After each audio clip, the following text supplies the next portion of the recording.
อันนี้เป็นแง่มุมของอนัตตา5ประการนั่นเองนะ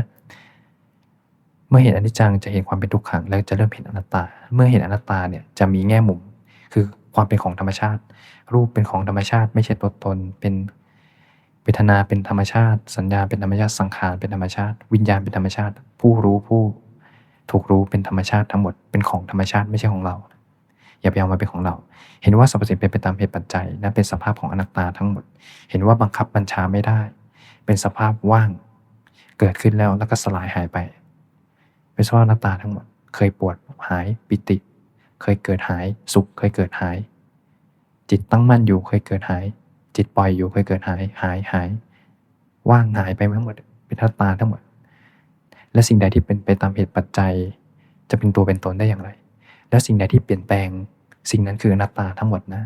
แต่จิตถ้าภูมิยังไม่ได้พัฒนาถึงการเห็นอนัตตาเนี่ยก็จะเห็นในแง่มุมของการเปลี่ยนแปลงก็สิ่งที่มันเปลี่ยนไปเรื่อยๆเปลี่ยนไปเรื่อยๆเปลี่ยนไปเรื่อยๆมันจะเป็นตัวเป็นตนได้อย่างไรก็คืออนัตตาไม่ใช่ตัวตน